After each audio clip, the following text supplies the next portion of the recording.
You're listening to Two Chunks and a Hunk, a movie podcast where we give pumps and dumps.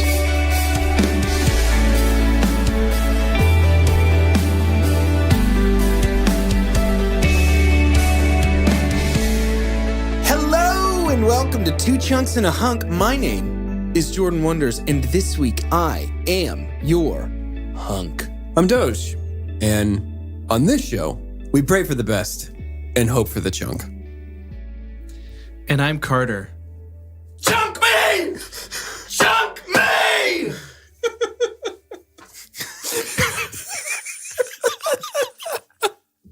I'm looking at this waveform right here of the sounds you just made with your mouth. And this might be the worst thing anybody's ever going to have to edit. I'm sorry. I wanted to take everybody by surprise, including myself. Consider my expectations fully subverted. Wow. Wow. Holy moly. Channeling that Wolverine Jean Valjean injury right there. Injury? Energy right there. I did hurt my head. Yeah, you hit the moly. table hard. Well, I'm the one who didn't do something interesting. Carter did something interesting there. Jordan, you said something interesting at the beginning of our show. Yeah. Before Carter yelled and everybody turned it off. That's true. You said you're the hunk. I did. Tell me why. I am the hunk because I brought this movie. This is the first movie that I brought. No, tell me why. we knew that much, but that's boring. Yeah. Well, the other reason is because I started a new chapstick tube this week. That's a big week for you. About how long does the threw away chapstick tube last for you? About 2 to 3 months. A couple months, okay. Yep. All right. Threw away the old one. How Popped up in the many new. how many times a day would you estimate you're applying this chapstick? Oh man, a lot. I think. I'd say 5-6 times a day. Like every 40 minutes, every hour? Yeah, but it's every 2.5. Every 2.5 minutes. Where does the chapstick go? When you put chapstick on your mouth and you're like 2.5 hours later, you're like, man, I need some more of that stuff. What happened to the stuff you put on there earlier? Where does it go? I probably ate a little bit of it, is my guess. Really? Are you setting us up for some awesome facts? No, I don't know. I don't know where it goes. So I'm a little weird. I put it on the top lip only and then just rub together so I don't go full circle. I don't think that's weird. I think a lot of people do that. Oh, really? That's how my wife puts on lipstick. Maybe it's more bottom lip first, but No, I couldn't do that. My bottom lip's too floppy. it's just it's not happening. There's no control with the bottom lip. Interesting. But I carry chapstick with me because of childhood trauma. I had horrific chapped lips. Yeah, let's dive into that, please. At church when I was a kid, and an old woman told me that my lips looked red, and I got embarrassed. And I've carried chapstick in my right side pocket ever since. Well, speaking of childhood trauma, Yeah, no kidding. how about that for a transition? There Wow, it is. that's a I good like one. that. You do? And I like that. Well, I You mean, heard it here first. Jordan Wonders, our co-host, loves childhood trauma. I like the transition. And I like the transition because the movie that we're talking about today is Prisoners. Ooh, boy. Still weird to have like a one-word title. What Yeah. did that to us? Was it the Harry Potter Lord of the Rings series I mainly? think so. Yeah, because they were all So long. long. And we had special titles for our friends across the pond. Oh, yes. Yeah, it's part of it. That's It totally just went on why. forever. And that was a hit or miss, I think, with listeners. Mostly miss. People loved it, dude. They have been telling me they want to bring 30-70. it back. I am very excited to talk about this movie. It is my first movie that I'm bringing of the series, and it is, by that logic, the first Denis Villeneuve movie that we will be talking about. So for for a lot of the listeners that we're going to be getting from France, I'll just in the background very quietly be translating for you. Perfect. So Oh, go ahead. thank you. That's huge. Thank Do you you so much. speak any French? How much? Okay, well, I'm just doing it all. Wow. Yeah. Good. No. Just go. You have to say something for me to even. So on that kind of same wavelength, Doge, you got something for me? Doge, keto Fritz. Do you have a synopsis for me, please? Yes. Oui. This summary was written by Anonymous. Yeah. Oh, thank you, Anonymous. Yeah, shout out to Guy Fawkes everywhere. When Keller Dover's daughter and her friend go missing, he takes matters into his own hands as the police pursue multiple leads and the pressure mounts. Yeah, I mean, Pretty succinct. not bad. Pretty good. Lead the way. Childhood trauma. So I want to start before we get going. Do you guys remember when you first saw this / like how frequently you have watched this movie since? Saw it in theaters. This is the second time I've seen it. Okay. Same song, second verse. Theaters, this is my second time. So that's so weird to me. I saw it after it had already been out of theaters, completely slept on it while it was in theaters. And that is because I went back and watched the trailers for this movie. Awful. Really? The trailers are bad? so terrible. I don't remember. Really? Completely not the tone of the movie, completely not the vibe of the movie at all. It sets it up as like the whole soundtrack is this like gung gung gung gung gung gung gung gung gung gung gung gung gung, and it's just this is not that. It is interesting. I know. It's not really the vibe. No, not at all.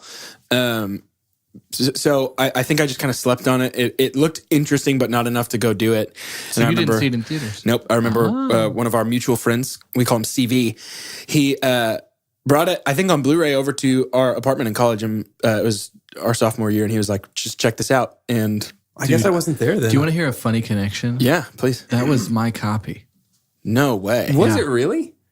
Yeah, I very much think so. We'll have to ask CV. Interesting. But I think that was my copy. He had kind of a awakening to like movies like this. Okay. Because I had introduced him to Seven. And the first time he saw it, he decided it's his favorite movie of all time. Wow. Yeah. And like watched it at our house several times with just new people. I was like, don't you have a house too? But That's awesome. maybe I'll have to ask him. But I had it. So That's interesting. Yeah. He came over, brought a copy, and he was like, please watch this with me. And I said, okay. And it finished, and I just remember being in awe. And I went to Target the next day and bought it on Blu-ray. And this was probably close to my 20th time watching this movie. man, dude. For a long time, I would have called it my number one movie. wow. So I would say, I'll tell you why this was only my second time. And for a good movie. Because I think we might be on two ends of the spectrum here in terms of the movie goer or just watcher. Like for me, this movie's exhausting. yeah, I agree. It's not like Passion Yeah. of the Christ type stuff, right? That's Right. just, there's the movies that you watch and you're like, I'm never going to, great movie, Never watch it again. never going to watch it Yeah. again. Yeah. You know, something like Requiem for a Dream or Right. something that's just like, "Bleh," or Life is Beautiful, like we talked about last week. But this one for me is a movie like that. But that has that in, and I want us to talk more about that in detail in this episode, but that is not a bad thing. Sure. Yeah, absolutely. Yeah. In fact, most of the times I have watched it have been showing it to new people because I love watching people put things together in this That's movie almost for the like first a first time. watch. Yeah, Yeah, I yeah. love that. I rarely- I don't know why I imagined you by yourself watching Prison. This might be my second time I've ever watched it without showing it to somebody. Sure. Okay. Cool. This Okay. is this That is makes my a lot number of one. sense. This is my number one movie recommendation off the bat for most people because I think a lot of people slept on it. So when people say recommend a movie, I'll say, "Do you like thrillers?" Yes. Okay. Prisoners. Have you seen it? Go. Is Gladiator your recommendation for that? When people ask you for a movie? No. Oh. Yeah. Yeah. I didn't think It's so. not. No, it's usually funny. not. Yeah. It's usually. I don't want to give it away, but it's my. I saved it for last. It's the other one. It's the other one. It's my Okay. other one. Because mine that we're going to talk about next week is usually my go-to recommend. If somebody's like, Yeah. I'm having a movie night, then I always Mine's say, the other you've one. got to put this one on. Yeah, it's definitely one. That's fun that it's one of the two Yeah. that we have. Super cool. if not both. Super cool. But let's get into this. So one of the funnest facts about this movie before it even gets started is that it was on the 2009 Blacklist, which is a list of the most liked movie scripts that don't get made. And it kind of sat there for a little bit. And one of the reasons it sat there is I don't remember the original director that it was tied to. It was not Denny. But the people that were set to star were Mark Wahlberg and Leonardo DiCaprio. Mark Wahlberg as Keller Dover and Leo as Detective Loki. I thought it was Christian Bale. So it was Christian Bale at one point as well. Oh, there was a lot of names attached. to this Christian movie. Bale Big and ones. Leo were both at different times attached to Detective Loki. Gotcha. And then when it got kind of canned and Denis came in and said, I have somebody that I want to play Loki, and it all fell into place from there because he had worked with Jake Gyllenhaal on a movie called Enemy. So Enemy was filmed first. Prisoners was released first. These were his first two English language movies ever. That is so crazy. That's wild. That He is is so crazy. primarily a French-speaking individual. He did and- like Sicario Carter. too. Is that He did right? Sicario, Yes, we. He did Sicario, Blade Runner 2049, a few others. And so this was sort of his first foray into Americanized filmmaking. Not too bad because I'm imagining my first movie that I did in French Right. Yeah. wasn't Not quite quite as this good caliber. as this one. Yeah. Yeah. Yeah. So a lot of people are that way, I think. So this movie starts off with a kind of zooming out shot of a deer in a snowy wood as we hear And then Bella Swan just sprints up to Right, it. Yeah, takes right. a big bite. as we hear It eats the mountain lion that was going to eat the deer. Hugh Jackman's character Keller Dover saying the Lord's Prayer. Very good.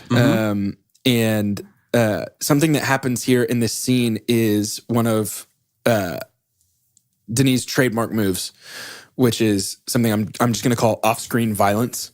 And what I mean by that is one of his favorite moves as a director is to give us a still or panning shot and only revealing the horrific thing That happens. moments in. Yeah. Letting us sit on a tranquil moment and then see that something bad is about to happen later. And so as we zoom out, we see this gun barrel. We see that Keller is taking his son hunting in the woods, and they shoot and kill this deer, and that is the beginning of our movie. Yep. So It's just a title. There's not credits or anything. right. I want to kind of burn through the beginning of this stuff. So we get to the Dovers' home for Thanksgiving dinner, and they grab all their stuff and head over to their friend's house for the actual dinner. And at their friend's house, the two daughters ask, can we go play? And while they're outside with their siblings, we see the RV. They run off on their own, and they don't come home. Yeah. And that is sort of really the actual beginning of the movie. Yeah. Yeah. And so in this opening scene, something I want to talk about is kind of the establishment of character. Yeah. Yeah. Because a big part of this movie, for me, and I think you'd probably agree, is the journey that every character takes from start to finish. Sure. And a lot of movies are this way, but particularly in this, we see a lot of people change drastically from who we get to know them as in the first 10 to 15 minutes of this movie. Yeah. So I think that illustrates how devastating this has been. Like the fact that they become such a shell of who they are at the beginning of this just further drives home that emotional point. Well, and Denis is doing a good job from the very beginning to and I alluded to it beforehand, but it's tough to watch. And it's supposed to be. Like everything he's doing, like you're supposed to not really laugh again once Terrence Howard puts the bad trumpet playing away. Yes. Because there's nothing good that happens after this. So actually that scene with the trumpet is kind of what I'm talking about here. Yeah. That is the scene where we establish here's what it should feel like. So we see Terrence Howard with the trumpet and everybody's a little buzzed and laughing and they've enjoyed dinner, and we see Keller and his wife happy together. Yeah. They're both smiling and they're both laughing and they're telling jokes, and the kids are playing and hanging out and just relaxing because their bellies are full from Thanksgiving. And we're also introduced in this same scene on this same couch to the concept of the red whistle. Yep. Anna, Keller's daughter, asks, can I go get my red whistle? Joy wants to help me find it. Sure. They go off, and that's where they don't come back from. And so I watched an interview with Denis and Hugh Jackman where they talked about researching for this role. And and Viola Davis. And they were talking about researching for this movie and for this role and how they could only handle an hour or two of research at a time because it was just so devastating to research these families. Yeah. But as we're kind of talking about this cast to me is kind of unbelievable between Paul Dano, Hugh Jackman, Viola Davis, Terrence Howard. Yeah, I mean, it's just stacked. Even the kid, the boy, he ends up, he's in a lot of 13 Reasons stuff. Why, Right? Yeah. And something else too. I can't remember. He's a role almost like this one in a bigger movie. But go ahead. But this is sort of our last fleeting moment of happiness before the disappearance. And after, call it an hour or so probably of the girls not coming back, everything goes crazy. And to me, this is one of the more realistic scenes of the beginning of a family tragedy. The slow descent into panic is so interesting to watch here for me. And I think everybody kind of puts on a pretty fantastic performance of, oh my gosh, I don't know, I haven't seen him. Oh, okay, you didn't see him there either. Okay, well, what if we go here? And what if we knock on this door? And what if we go? And it's this it's this widening umbrella of check here. Okay, check further. Okay, check further. Okay, check further. And it just feels very grounded in reality. It really is devastating. Like the beginning of this movie is so hard to watch, hard to get through. Definitely, Carter, I totally get I watched that and that's it for me. Yeah. Like, it's hard. Just really good. Well, I want to be clear that I also totally get that. I completely understand where you're coming from. I don't know what it is about this movie that feels endlessly rewatchable to me, but not in a Oh yeah. You can talk yourself out of that if you want. You got any like cases of snakes or like mazes you want to tell us about? I might have a couple. But shortly after panic sets in is when we get our phone call to, I would call our other lead. Yep. And this is another Denis trademark, introducing a main character in an obscured viewpoint. So the first time that we meet Detective Loki, we see him from the back for a long time before we ever see his face. And he's kind of. I remember not knowing that Jake Gyllenhaal was in this. Oh, I really? had like very limited awareness of this before I saw it, and I remember they get that shot from the back, and then we cut to the reverse shot, and I was like, "Oh crap, it's Jake Gyllenhaal." Yeah. Had no idea he was in this. So I had not seen Zodiac when I watched this movie. I went back afterwards and watched Zodiac. So I watched a movie called October Sky in like elementary school for a science class. Yeah. And I remember thinking, main dude, good actor. As like a young kid, I was like, wow, that was cool. Yeah. This was the first movie that I ever took Jake Gyllenhaal seriously, and I'm so glad I did Was because this pre-Nightcrawler?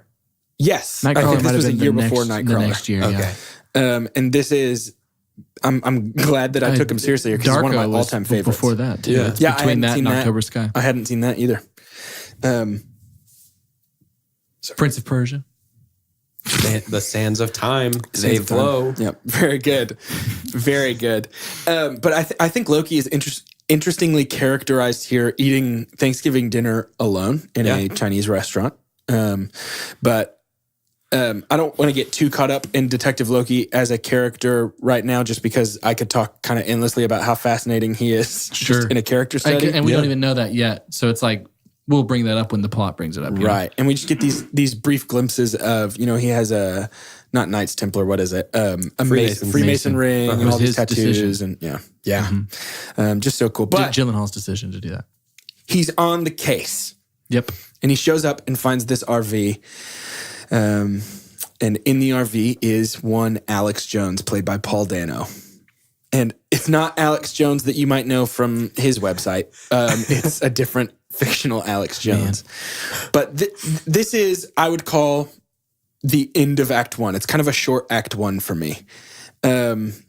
Maybe I would call it almost the end of Act 1. But we're introduced to a lot of our principal players here in this first night of the disappearance. Yeah. Yep. And I want to jump to, if it's okay, the interrogation room scene with Alex and Detective Loki. Absolutely. Mm-hmm. So we get a scene of Detective Loki interrogating Alex. And to me, this is so interesting because much like Commodus and Gladiator, we instantly kind of start to feel sorry for the person that we're afraid of. Yeah. Because it becomes clear in this moment that Alex is learning disabled in some way, that he is kind of behind where he should be IQ-wise, and that socially he has such a hard time communicating. And we see a lot of fear from this young man. And it one of the reasons that I love this movie so much is very, very accurately represented here in this interrogation room. And it is, I love this movie's exploration of gray area. In fact, I would say that's almost what this movie is an exploration in gray area. That's good. And I think that in this interrogation room, it so interestingly flips our hero and villain roles on their heads for a moment. Yeah. Because our hero is being too intense and too violent with this quote unquote villain who is afraid and sympathetic in that moment. Are you you're talking about Loki? Yeah, I am. Yeah. He's being very intense with Alex, who is very clearly not. Yeah, I think he's also Loki feels like he's just shocked by what happened. Like when's the last time you saw someone just back up and just drive into a tree? And I want to take a little bit because as you were talking about Paul Dano, there was just something like actors, like when actors are meant for a role, to me that also means like they look exactly how it should have looked. Not just acted like that character the most. Whether it's prosthetics or whatever. I mean, if Gary Oldman's under a bunch of makeup and he still kills it, like I feel like he might have been meant for that role. But I agree. Yeah. With Paul Dano, like just the scene of him just kind of wet and phased. With like, the flashlight on him. turning around, the way he puts his hands out, like, oh, it's just like His it's performance just a is shot. incredible. And there's nothing to make him look scary, right? Yeah. Right. He just kind of looks like a rodent. I think Like, that's what's he's- scary about him, though. He looks more like Ron Weasley's rat as a person than actual Ron Weasley's rat as a person. Yeah. Yeah. It's just so disturbing in a way that it was supposed to be. Yeah. Well, much in the same way that I think people are fascinated by like Ted Bundy and how it's like, but he was so handsome. How could he be scary? Sure. I think something with Alex is, but he's so innocent looking. How can he be scary? Sure, he's got that baby face. I think it's the other end of the spectrum for the fear there. Yeah. I think so. And I remember, prior to knowing what was going to happen later, being like, oh, this is going to be great. Yeah. you know, and thinking that he was going to be some sadistic, crazy person, which of course we're led to believe. But actually, while we're still talking about the woods, jumping back a little bit, this is a perfect time to bring up Roger Deakins. Super pumped. Oh, wow. Really? Roger Deakins is my super pump. I get that. Particularly the slow zoom in external shots on the houses. With like the tree and all that stuff. There's that one shot of the tree in the beginning, but then every time there's an establishing shot, it's this ever so slowly creeping zoom. And that's just unsettling to see that. And you feel like the walls are closing in and you Someone's feel pushing you into it, exactly. and you can't get up. You don't feel like you're in control. He's the cinematographer? He is, yeah. Was that the Oscar that was, or the nomination? He was He was nominated. nominated for this. He won for Blade Runner 2049. Great. So he's a frequent collaborator with Denis. Yeah. No, I think that's he's my favorite cinematographer of all time. And behind the chunky curtain, this might be the easiest super pump I've ever picked. Yeah. Like watching this again last night, there's no question that like this is a different movie if we have different camera angles and a different just so completely. Yeah. And so there's an interview with him and Denis talking about some of the decisions they made with shots and editing. And one of the things they talked about is they wanted to linger on moments visually longer than was comfortable for the audience to constantly remind the audience that we had no control over what we were watching and what was happening. Good. So he talked specifically about the oak tree in front of the house and how at a certain point you're like, okay, next scene. Okay, next scene. And it's still the oak tree and you're waiting for something to jump out and nothing does. And when it cuts to the next scene, he said, I want you to be thinking, why did you make me do that? And it's because he wanted to remind you like, I make this, not you. They don't overdo it. It's just such a good balance. We're a prisoner. Yeah. Well, and there's a lot of stuff like that. You know, the tree, there is some real like tree of life, Celtic symbol, like symbolism in this movie. I don't want to go into that, but there's a reason behind a lot of those things. But yeah, I completely agree with you in a lot of ways about Roger Deakins in this movie. He makes it in many ways. After the interrogation scene is when a lot of the family starts to crumble, especially interactions with Detective Loki in the home, particularly when he comes to talk to them about lie detector results and sort of where to go from here. And he ends up making a promise to Keller that we as the audience are pretty confident he can't keep, which is I'll find a way to keep him in custody no matter what. Right. And that, I think, is where two roads diverge in this movie. So in a lot of ways, this movie asks a question, which is one of the things that is another Denis trademark. He says he doesn't want to make a movie that doesn't make you ask yourself a question about some sort of morality by the end of it. Yep. And the question in this movie that he intended to make you ask is, how far would I go? Yeah. Yeah. That is the underlying question of the movie. And I think that we get asked that question for the first time here when Alex is released. Yeah, this is That when rage. This is when Keller beats him up in the parking lot. Yeah. Right. There was something about Keller and the way Hugh Jackman took on this character that even the first time he loses his temper, I'm not surprised. And it's not because I've seen him with adamantium claws before, Right. you know. It's like even in the hunting and even when he's being so stern with his son about like teaching him a lesson, which, you know, we'll see later, like maybe what some of his background has done, like made that into. Yeah. But yeah, this is just a testament to like he did this well. I feel like Hugh Jackman does the rage part really well. Oh my gosh. I think that the fact that we're not surprised is a testament to a performance that's fully integrated. Yeah. You know what I mean? Like we see this beneath the surface from the first time that we see him. So it's not a shock. It doesn't feel like out of character.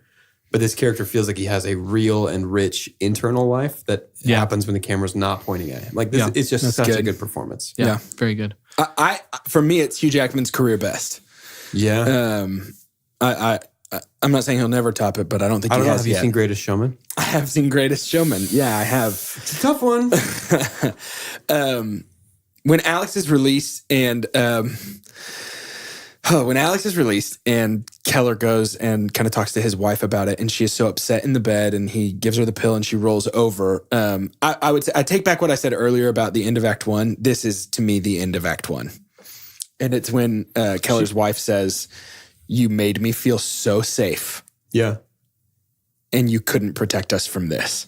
This begins the ripple wave of blame that just turns into like this tsunami towards the end. Yeah. Of just simultaneously feeling an immense amount of guilt, but trying to just stick it on somebody else. Yeah. Which happens in grief. Like it's just it's like I'm watching a Nat Geo documentary of grief. Like that's what it feels like with the shots and everything too. I looked up that cinematographer. Thank y'all for this. Like I've never really followed the names of cinematographers. Yeah. But the fact that he's also done things like No Country for Old Men and Skyfall, which is a beautiful movie, and a lot of Coen Brothers stuff. It's just crazy. I was about to say he's my works with the Coen favorite brothers a ton. for He's sure. phenomenal. He's very good. He's my favorite.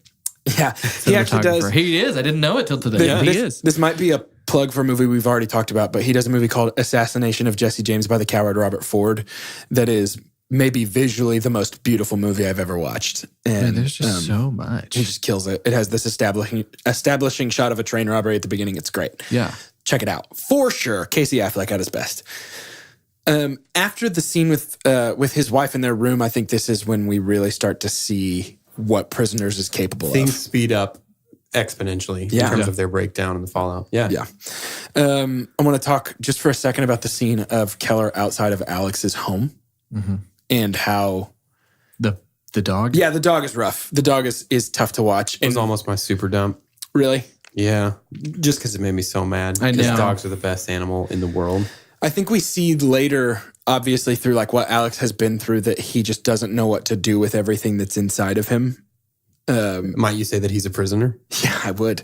See, that's one of the things I love about this movie. You're making a point for me that you probably didn't know, but like, I love that. I love how many layers there are to the name. Totally intended that. But Alex is such a broken character, and we don't even know that yet. And when he's taken, it really ramps up for Keller's storyline. But we also get some ramp up on Loki's behalf. And this is the point when the movie really becomes about two men. Yeah. The father of a kidnapped girl and the detective that really needs to beat the dad to the punch in order to save a life, and he doesn't even know it. Right. And I think that's kind of what's compelling is you're watching two men who both believe they're right and both kind of are right in different ways. And they go about things in different ways. Well, the ultimate, like, I don't think the crime would have been solved if the two of them weren't going the exact way that they went. Completely. You know, it just fell into place. And it's fun because it leaves it open enough for you to pick a side, which is great in a movie when it's done really well. Yeah. I think. No, I my agree. super dump, because it's such a super dump, I bet we don't even talk about it because it was just not as impactful as I think it could have been. You know, if you're, and I'm not asking for you to give me a Terrence Howard or something like that for this role, or even, who plays Hugh Jackman's wife?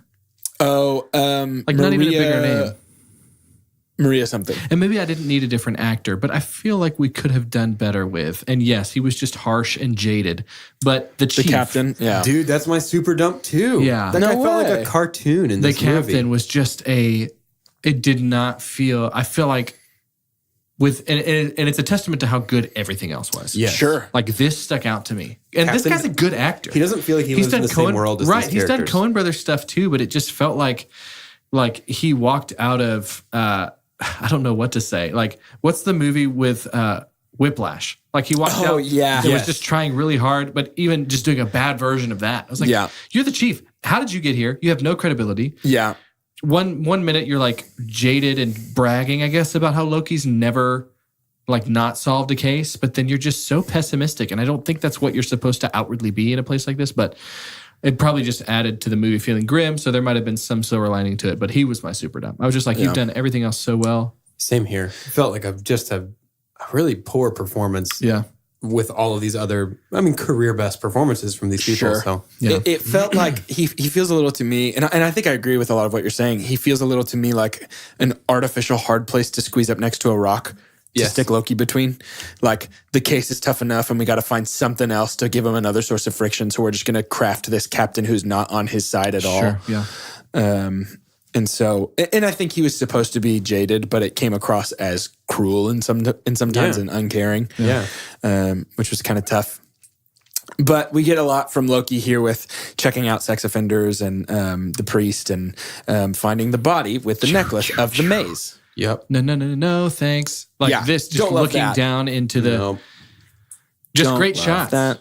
Sure. Yeah. pumped to the cinematography. It does and stuff. exactly what it's supposed to. It does exactly what it's supposed to. Yep. Yeah. And kind of within that realm, I think no less than what it's supposed to is common. This is kind of a stretched metaphor. I think no less than what it's supposed to is common. But what I appreciate about Roger Deakins is it also does know more than what it is supposed to as well. Like nothing is revealed until precisely the moment it is supposed to be revealed for us. Sure. One of the things that Denis loves to do, another director trademark here, he likes to show us a character's reaction to something before we see the thing. That is something that he has talked about loving, making an audience anticipate what could be making them feel this thing. He stole that idea from somebody that we're going to talk about next week. Oh, really? Yeah. Interesting. Is that a Spielbergian thing? Spielberg invented it. No way. The Spielberg face. You'll hear it referred to. That is how awesome. cool. That's awesome. I love these things that are so clearly shared between these people that we love. I think that's really awesome. Well, it's funny. It's not shared in the same way because mine is not M. Night Shyamalan. But that could have been fun if you just didn't think about the last decade and a half. But one of the most standout Spielberg face moments to me is when Joaquin Phoenix, that's the funny connection for Gladiator, is looking at the TV screen in Signs. Yeah. Oh, and yeah. He's just shocked to see that. Yeah. And I'll never forget it. But that's a really good, and Denis uses it so well in this. And that makes it even more disturbing too. Sure. Because then you have the decision to not look at all. Yes. If you want. Yeah. You got that's warned, true. but you're not going to cover your eyes. Right. Hide behind a pillow. Yeah, no way it's happening. So we found the necklace with the maze, and Alex has been taken. And before we move on, I want to take you. I want to take you. But not in that, with me. We're not going to hurt you. Okay. So that we can talk about some shout announcements.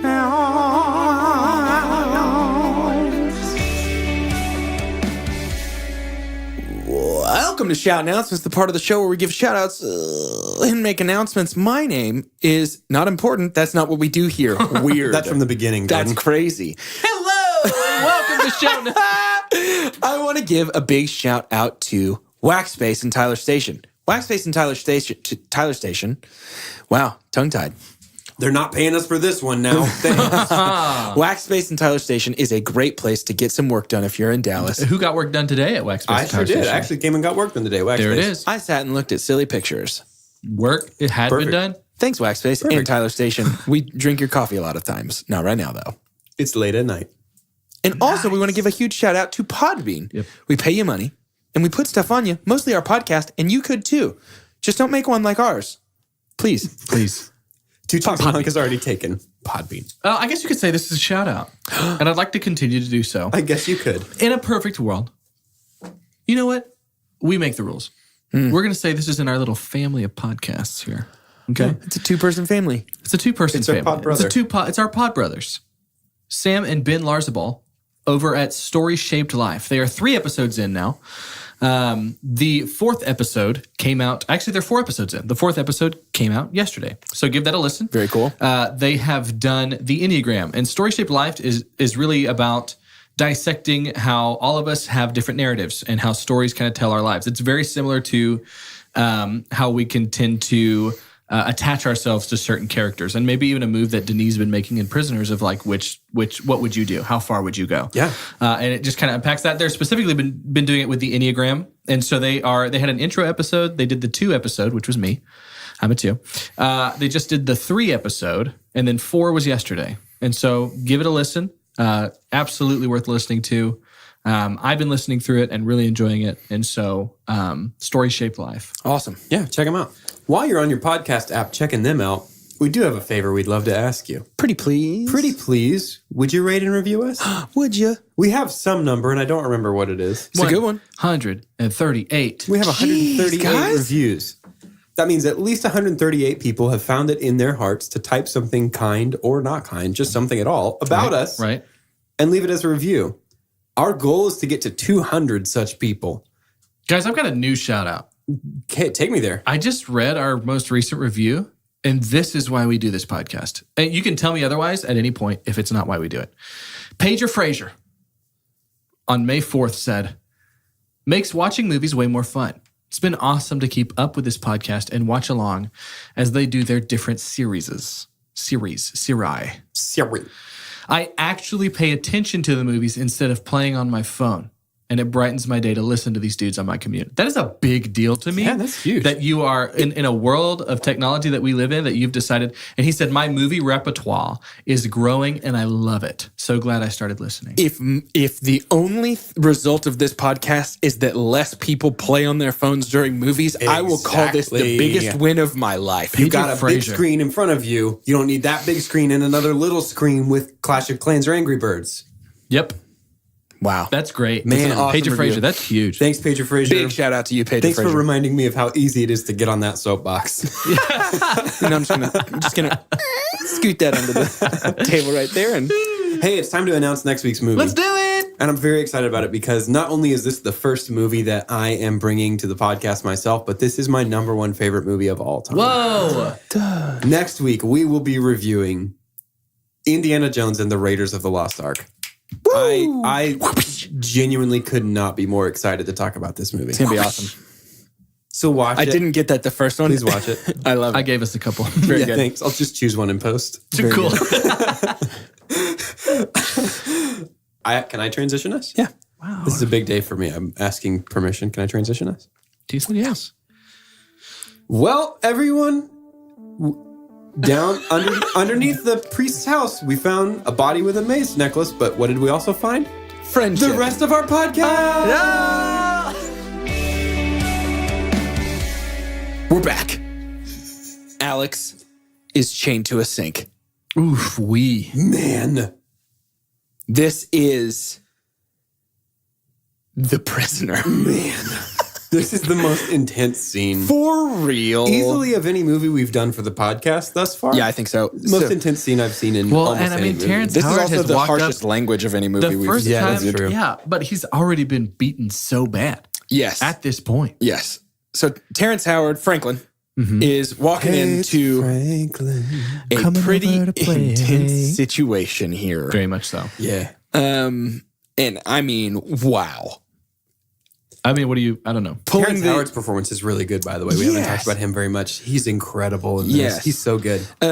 We get a little bit of the beginning stages of this before he goes and gets Franklin and shows him what he's done. Yeah. We get a little bit of some one-on-one time with Keller and Alex, but the meat of this particular portion, there was a gross way of saying that on accident, but the meat of this particular portion is when he goes and gets Franklin and brings him to show him It doesn't Alex. tell him, right? He knows. Like Keller the whole time knows. You I know? think this is the moment for me when it solidified, like, it's hard. I'm not a dad, but I think I'm Team Loki in Yeah. this moment I think because this I is think too far. Keller has gone too No, far. I And am even too. Terrence Howard. Franklin Yeah. says that. Yeah, It's you can't too be far, doing this, man.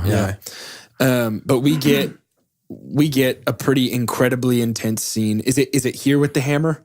In the sink? In Yeah. the sink? Yeah. Yeah, this is right here. So we've come to another fun fact. In an interview, Hugh my Jackman, favorite fact. Hugh Yeah. Jackman was talking about this scene, and I watched an interview where somebody was asking him, "How did you get to that point where you were able to?" I mean, I've never seen rage on screen like this. And somebody asked, "How were you able to do this?" And he said that he had just finished hours of takes doing this exact scene, and did one that he nailed. And he was like, "That's got it." I mean, like, if anybody asks my opinion, like, are you good with that? I'm good. I feel really good about this. I think we crushed it. He said he saw Denis walk away from the crew and walk over to him, and he was on his way, and he was like, here he comes. He's going to come tell me, good job, man. You really did it. Go have a drink of water. You're finished. He said Denis walked over and put his hand on his shoulder and goes, Hugh, I need you to get there. Ooh. And Hugh said, what are you talking about? I was already there. And Denis goes, no, I don't think you were. I need you to take the leash off. And what I've learned is that's a phrase that he comes to often. He uses it with Jake Gyllenhaal. I need you to take the leash off. Yeah. And Denis says, you've got one more in you. Make it the last one. Whoa. And walks away. And it's this take. And this is the take that ends up in the movie where Hugh Jackman destroys the sink and smashes this hammer into the wall. And this is the iconic, it's the only part of the trailer that made me interested. Where's my daughter? Like the most animalistic yell I've maybe ever heard from a person. Full body chills thinking about it right now. This is the one of, in my opinion, two iconic Prisoners moments. Yeah. Yeah. And it is this, horrific and intimate moment of anger and frustration and sadness. Like a pump to Terrence Howard, which, hot take, I think Viola Davis did better than Terrence Howard. Completely agree. Terrence Howard, watching his face in this moment, because I had read that as well, that this was the take, and just how he handled it. Nobody knew he was going to do that. And, and he just starts crying. He starts weeping because he's watched his friend gone. Yeah. Gone. Crazy. And again, we have the curse of knowledge here with knowing that Alex is this poor, innocent victim. The sadness that I feel upon subsequent viewings, knowing that Alex does not that he would have deserved this regardless. That's a whole different conversation. But like knowing that this is just some poor kid who was taken, like, it's just gut wrenching. So I guess when he says that line, which line? They screamed before I left. They screamed right before I left or whatever. Right. Spoilers for the rest of the movie. He means that Right. He means that they weren't afraid until they had a reason to be, because he wasn't doing anything. Right. Yeah. Yeah. So he was, and that's what makes it so sad too, is he was being literal. He's just telling them. Yeah. Oui. Man. Well, and I think that's a lot of the brilliance of the writing and of Paul Dano. I don't want to take anything away from Paul Dano here. In that scene too, he is so good. But I think some of the literalism, I guess would be the word. There's a lot of moments that feel like they are supposed to be scary until you realize that there is no subtext and he is telling the absolute truth. Yeah. Mm-hmm.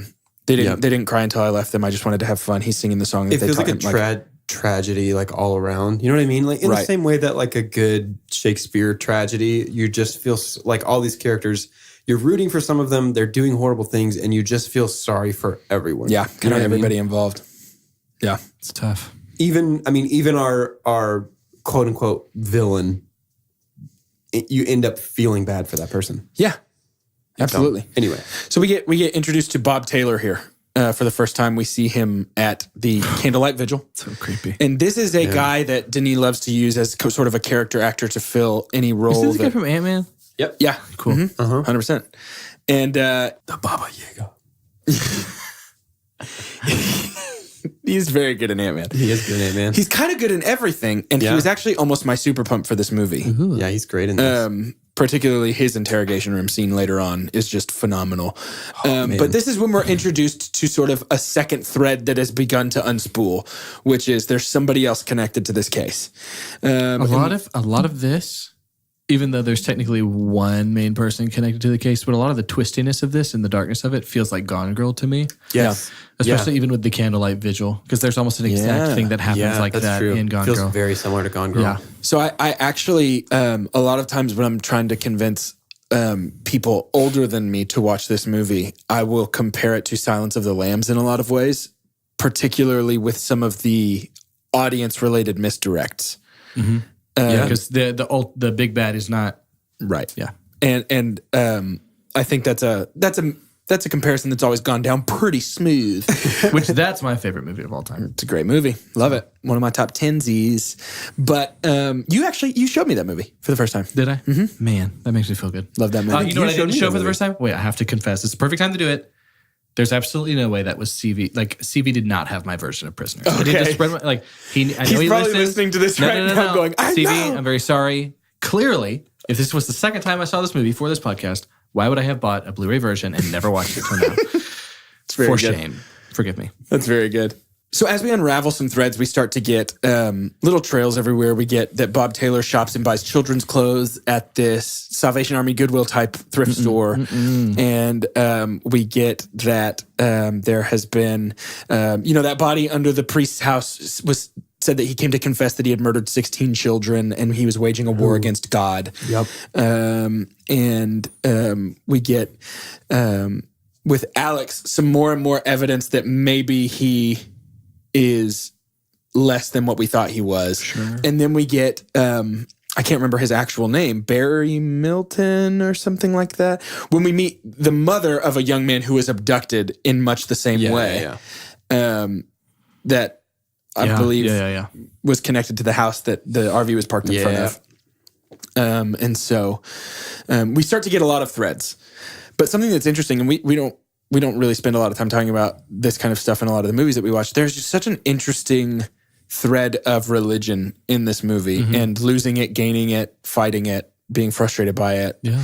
And it feels very honest in a lot of ways to what maybe the writers had been feeling and something. But it's just an interesting, there's a lot of imagery and there's a lot of metaphor here for saviors and salvation and forgiveness. Yeah, and I think what it does is it like breaks down any wall and it makes a lot of room. It like pushes a lot of stuff aside to say, no matter what you believe, you can feel this way. Yeah. Like you will feel this way. Yeah. Whether you were raised in a Catholic home and now have zodiac symbols on your fingers, whether you quote the Lord's Prayer every day, you know, all those kind of things. Like that does not exempt you from grief and anger and making bad decisions and sinning. And that's what I got from it. And I was like, I was glad it was kind of peppered in. He didn't just, it's not like he had some like Mormon guys on a bike or something too and just tried to hit all of them. But he does, it is a melting real. pot. And it is so American. Like it's just America. Yeah. It's such it really a is. mix. Yeah. It does give me one of my favorite moments later on. I don't remember exactly when this happened, so I feel okay to talk about this now. But when Keller can't finish the Lord's Prayer. Yeah. When he can't make it through the... He gets, forgive us our trespasses as we forgive those who trespass. Yeah. And Well, he can't make it through that couldn't even part. say as we forgive. As we forgive those who trespass against us. I would Yeah. argue, so it's weird that you mentioned that. That's actually going to be, not that moment specifically, but that's actually going to be my super dump. Okay. And it's weird. I actually love that moment, but there is some heavy-handedness throughout this movie of the movie's message of forgiveness is tough. Forgiveness of self is equally tough. Sure. And that's not the primary message, but that's one of the biggest ones. And there's just some heavy-handedness in the messaging that sometimes feels a little too winky-winky at the audience to me. Almost like if that's in the movie, then the tagline should be, "What are you a prisoner of?" Right. Yeah. I get that. There's just there are moments where it's like, okay, we get it. Everybody's a prisoner to something. And then there's some, okay, we get it. Forgiveness is hard. And then there's some, okay, we get it. Religion can be binding when done improperly. Like, there's a little bit of that, I like your word, peppered throughout, that even as a person who kind of undyingly loves this movie, I find myself rolling my eyes a little bit at a couple of moments that are like that. Yeah, I that's think your that's super totally dump? fair. Yeah, that is my super dump. Yeah, I think that's Which I totally actually fair. love the moment that you brought up, but it just reminded me of that. So from here we get what I would call just the end of Act 2 and the beginning of Act 3, which is the moment that Detective Loki knocks on Bob Taylor's door. This is when a lot starts to happen. I mean, this movie is an exercise in escalation to me. There is I wouldn't call this storyline an arc at all, like your traditional, 7th grade literature class. I think that's why it's so hard to map it onto a 3-act structure. I think you're right. Because it really is like, it's structured like, is it bad luck to say the name of that one Shakespeare play on a podcast? No, you're fine. It's We're not on structured stage. like Macbeth. Yeah. Where just like things get worse and worse and worse and worse and worse. And it doesn't ever resolve, really. Right. Just bad stuff happen. New bad stuff happens all the time. Sure. It almost was Macbeth. We're not for a change right at the end that we'll talk about. But Sure. Yeah. Absolutely. But at Bob Taylor's house is where we make a lot of pretty shocking discoveries. He's arrested and we find mazes drawn all over his walls, boxes of snakes and children's clothes, a butchered pig in this. I mean, this is textbook serial killer house. Yeah. We have arrived at what everybody should think is the worst possible place in the movie. I was taken to, and we've already alluded to it, but some of the most disturbing villains, we get to see where they live, and that's intentional. Ooh, We I like had, it. Yeah, and that's good. he was not, and again, he's still not the big bad, right? But we do see our villains home. We do see our villains home. And so we do see Buffalo Bill's home. Mm-hmm. I remember the detailed look at the home of the big bad in True Detective Season 1, which also does a twisty thing of like who actually is the bad guy. Yeah. Yes. Oh, it's the dude on the tractor. We get That's random. our entire climax of Blade Runner is in the villain's home. Yeah. Oh, wow. Yeah. So very interesting. Wow. That's a great point. I love that. Yeah. I've never thought about that. Me neither. And we actually never see one of our main characters' homes. We never see do. Loki at home. We never do, which is great because he feels nomadic to me. Yeah. Like, interesting. Yep. I think that's intentional Yeah. to show that. I think that's to help us understand why Keller doesn't respect him because Are you he gonna has talk nothing about except the- this job. He's a Yeah. prisoner to his car. Prisoner to his car. The Loki Like the reason for that? Like why they named it that? Did you I know wasn't that? planning on it. I don't know anything about it. So there's a story of Loki going into a labyrinth to bring a young girl out Oh, okay. in Norse mythology. And so that was sort of the idea behind it. I love it. Yeah, I love and that. there's a lot of stuff like that throughout. I mean, Keller, the name Keller means cellar, basement. He's a, disaster prep guy. And so there's a lot of stuff like that in this movie. I could dork out on a lot of this movie for a long time, but I want to get through it. I kind of don't want to spend a long time talking about the interrogation scene just because I want to be kind of sensitive to any listeners that might be bothered by some of what happens here. Yeah. This is very intense. I also don't want to brush over how powerful it is. So what I'll say is like, there is so much here. So much brokenness and anguish. And it is, again, a testament to, I can't even remember this actor's name, and I should. But the guy who plays Bob Taylor, I mean, he is so incredible here. I will say, so Jake Gyllenhaal is my super pump. Jake Gyllenhaal is Loki. And something that stood out to me is both Loki and Keller make their absolute worst decisions and are at their absolute worst when they reverse each other's roles. So when Keller decides I'm going to be a detective and I'm going to interrogate, he makes his worst mistake. Wow. When Loki gets as angry as if Anna is his daughter and he shows the rage that Keller so often shows, his worst mistake. Wow. And so it's saying the whole time, it's like, now there's this whole thing to unpack of like really, like we're called to a certain thing and like, don't step out of your role. Like, dang. Because if you do, like, it's going to screw up. And again, there's some redemption for both of them, I'm sure we can say by the end. But it was just like they became each other. And I think that's so intentional. I wish I could ask Denis, because there's so many scenes of the two of them angry. And then Loki's like, hey, man. I understand what you're saying. I need you to step back. Yeah. And some of my He's kept favorite his cool scenes. and stuff. And then the moment that they switch, they blow it. It's like the most disturbing scenes in the movie. Yeah. Wow. Really cool. We haven't That's even a really great talked much about that just because other than watching it, I don't know what I can add. But torture chamber? The two of them together, Jake Gyllenhaal and Hugh Jackman, whenever they share scenes in this movie is some of my favorite stuff. Them in the car outside of the liquor store. Them anytime that Jake Gyllenhaal steps into cop mode of like I hear you and I understand it. And we're not ruling anything out. And we're looking into it's just so Jake Gyllenhaal is also my super pump, but there's a specific moment and we'll get to it. But I want you to know that I completely agree with you. Is it the photos? Isn't that next? Is that not your moment? No. When he's showing the clothes. So that ends my little, like, not an arc, but like the fact that they switched roles. And so now we're seeing them grieve almost on an even plane. Wow. Because they've both made their biggest mistake and they're looking at the photos of everyone who has been taken.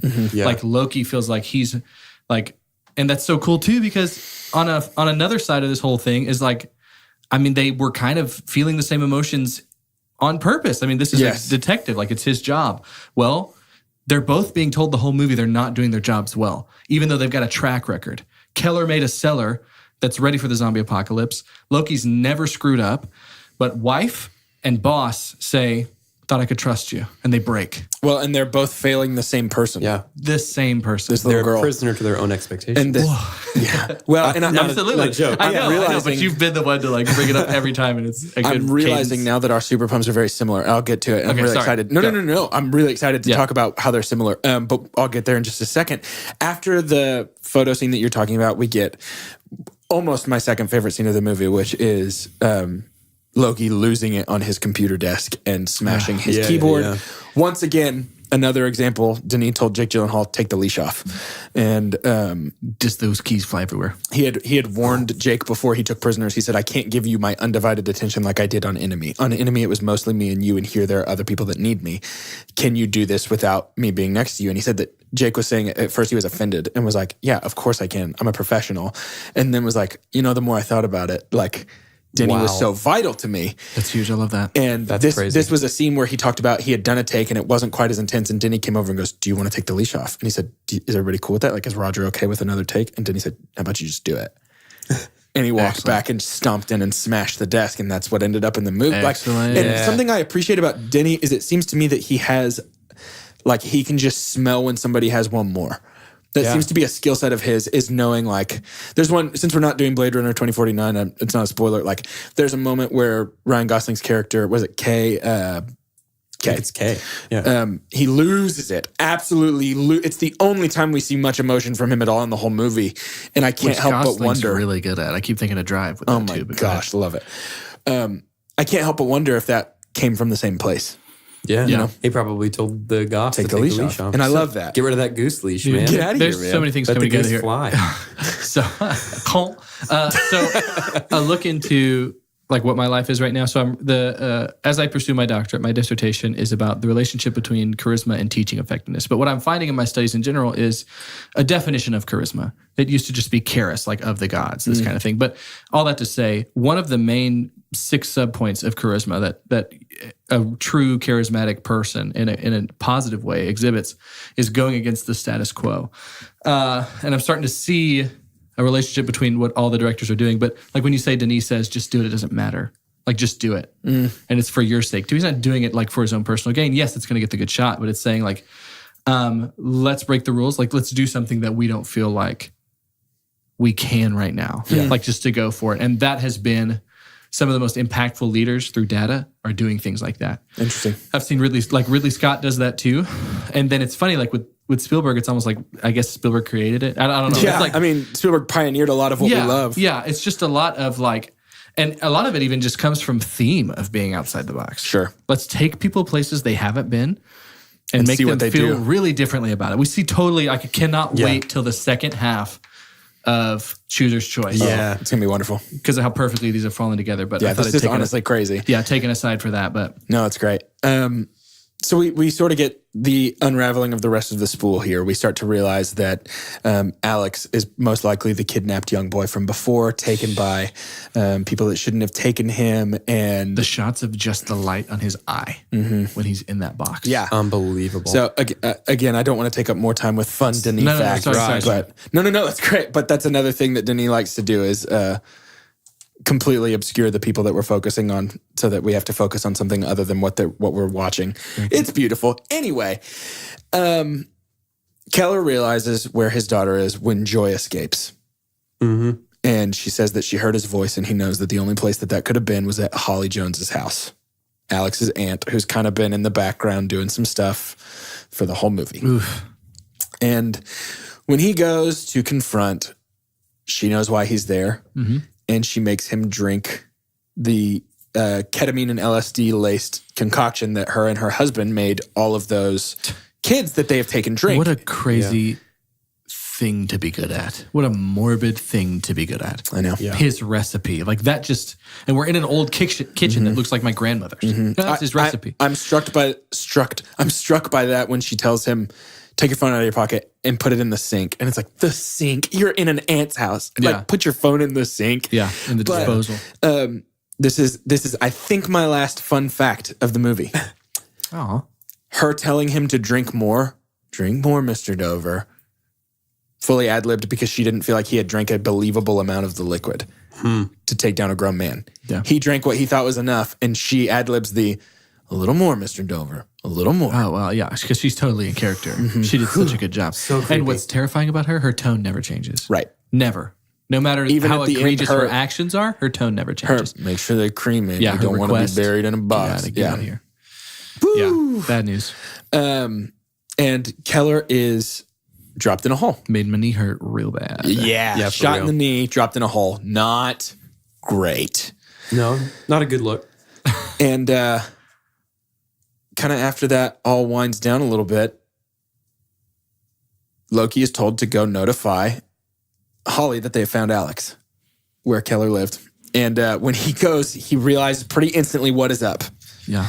And as Holly is trying to, I guess, inject Anna with something that's going to kill her, she doesn't get it all the way in because Very intense. Loki comes in, gets shot in the head, Yeah. which is crazy. Yeah. Little graze More there. more like it's crazy. Nice. And kills Holly with a few shots. She done. Yeah. She gone. She gone. Here's my super pump. The entire drive to the emergency room is some of the most tension I have ever seen in an entire movie. Oh my gosh, Yes. it's so good. And Jake Gyllenhaal acts his little heart out. Yeah. And Jake Gyllenhaal for the whole movie is my super pump, but this moment specifically this is is so Prisoners good. to me. His tick, too, was such a brilliant thing for him to do. That's with a the Jake blinking. thing. Oh, yeah. Facial tics specifically with eyes is like how he acts. He's brilliant. Yeah. Have you seen the video? It's an essay. Like he It's acts so with cool. his eyes. Like his eyelids are different for every character. It's very phenomenal. cool. Look it up if you haven't seen It's it. very cool. This whole drive is I've seen this movie so many times, and every time I watch this part, like, oh, what's gonna happen? Right. I get this reminds me for some reason of spoilers for True Grit, the 2010 version. This reminds me of Jeff Bridges carrying Haley Steinfeld. Haley Steinfeld. Yeah, after she gets bit by the snake. Yeah. It reminds me of him just like running until he is about to die Yeah. to get her to safety. Yeah. Ooh, good. Well, and this is so fatherly though. Yeah. Like what you were talking about. This is kind of a subversion of what we've established that he is at his worst when fatherly is here. He saves the day as this heroic fatherly figure of don't die, please don't die on me. You're going to be okay. Just make it a little bit longer. I think the thing is that like when you show that fatherly affection, it pushes you beyond what you should be able to do. I think that's right. And like removes your inhibitions for positive or negative because you're just motivated by love for this other person. Right. Yeah. So And it's just, I mean, this whole scene is so great. But we end the movie pretty quickly after this. We find out that there was a second whistle. They had replaced her whistle. It's a quick reminder that the whistle exists and that Keller found it in the hole. And at What the a house, wonderful end. they're digging up the ground. man. And Keller hears, or I'm sorry, Loki hears a We're sound. not able to hear it until like lights are off. Like Generators it are was done. supposed to. I think that's pointing out the fact that you just need the forest is the only thing that's going to let you hear that because there's like the humming of energy that was too loud for something like that. Oh man. And it was intentional. So the original ending was, as written, was much darker. Oh, He yeah, was he's not supposed to found. die. Yeah, and It's the so Macbeth kind of thing. it was intentionally left a little open-ended. You know, did he turn around again at the end after we black out? Did he say, "Oh, you know what? It was nothing," or does he go? But He goes, dude. I think No, he goes. He goes. I think he goes and I saves have him. to believe that he saves Keller. But I think even in character he would go. I think Yeah. that's not even wishful thinking. I really think that there's no way that Loki would let that slip without I mean, checking. you've seen this 20 times. Did he get down there? One of the times I watched it, he went, yeah. Dang. It was crazy. Dang. The ending is so cool when it's different. But that's the end of Prisoners. I mean, it's just whistle, whistle, look, fade to black. Cut to black, really. Yeah. It's a travesty that I haven't even mentioned this yet, but Johan Johansson has composed the soundtrack for this movie. Frequent Denis collaborator. Yep. Another travesty is, remember, where did Keller get shot? Where'd he get shot, Carter? Denis.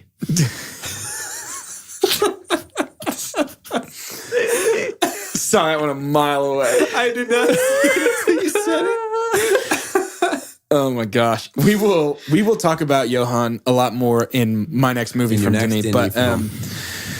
he gone too soon, much too soon. Yes. Kind of a fairly tragic story, but so talented, so wonderful, and really, I mean, just about equal parts with Denis and Roger Deakins for setting the tone for this movie. Yeah, Johan does something where he just kind of comes alongside emotion and mood so well, you forget there's a soundtrack. Does that make sense? Yeah. Yes. He does So- this thing where he just pulses with your...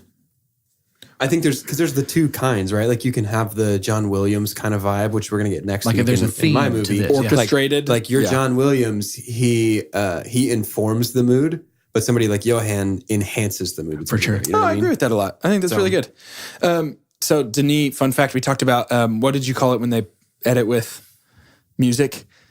Oh, a temp track. Denis edits completely dry. Yep, I believe No it. sound whatsoever. I totally believe it. The first cut of every movie he makes is musicless. Yep, I could totally see that. That is wild. Yeah. The pacing feels really different. Like the in terms of like the scene to scene kineticism, the energy of the shots feels totally different. You're not waiting for a song to finish before you move to the next thing. right. I think that's interesting. Very good. So, is it time to rate this? It sure is. Feels like it might be. We here at Two Chunks and a Hunk have perfected the art of movie rating using the scientific cinema scale. That's right, science. You know the one from school. Is that the whistle? I'm trying. Very good. Go ahead. It is as follows. The best thing we can ever say about a movie is own it, don't lend it. Buy that poster. The next best thing, that's buy it. That's followed by rent it and then stream it. Second to last is forget it, and last, but certainly least, the worst thing we can ever say about a movie. God hath forsaken us. I'll go first since it's my movie. It's going to be an Own It, Don't Lend It by that poster. That one's easy for me. Yeah. I brought it because it's that. I love this movie. I'm kind of obsessed with this movie. Have been since I first watched it. Favorite Jake performance. Favorite Hugh performance. Denis at some of his career. But I mean, I love it. Yeah. There, I said it. I'm not afraid. I'll go next, and I'm going to give it a buy it because I did buy it. Very good. I could have rented it for $3, but instead I bought it for $7. And we've actually gotten some email requests asking us to talk about how we watched the movie. So I bought this on Vudu.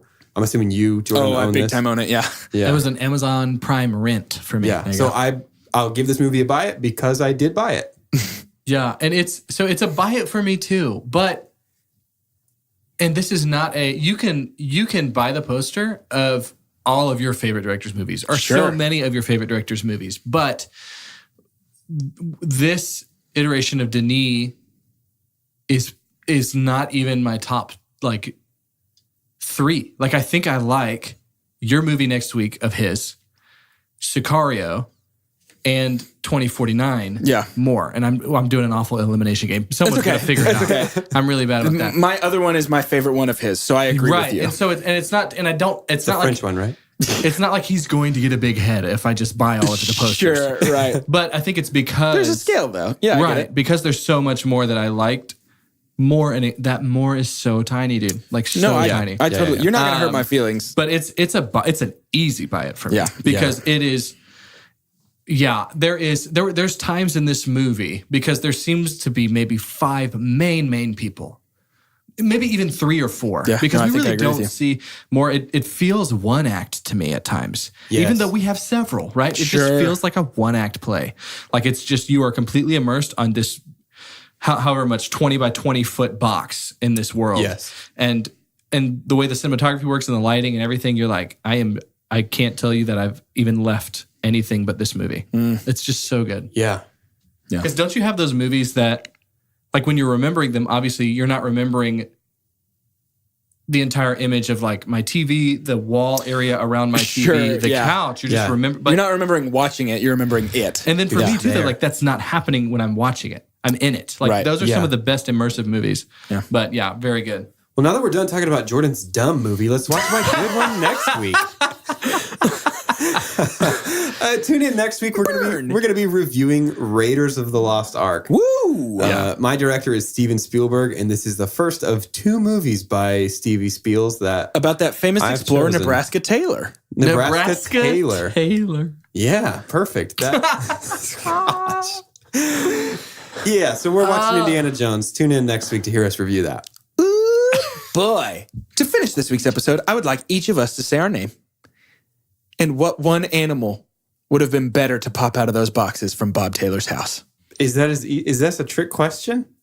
I think snakes are the worst possible animal to come out of I said better. Those. I know, but I could name any animal. Prove it. Fine. For 2 chunks and a hunk, my name is Jordan Wonders. I think some little Pomeranians would have been cute. Aww. With their little fluffy head. I'm Doge, and I would pick my favorite animal in the world, which is my dog Mowgli. I wish Mowgli was in this movie in those boxes, and he would come out. He deserves every movie. I was going to say trash, by the way. That's your favorite animal. It's trash. My favorite animal is a raccoon because we have the same diet. Oh my gosh. And I'm Carter, and I think the animal should come out of that box. I'm talking animal from the drummer from the Muppets. Wow. And he's like, Mace! Mace! And just screaming plot points of the whole movie. Drink the juice! Where my daughter?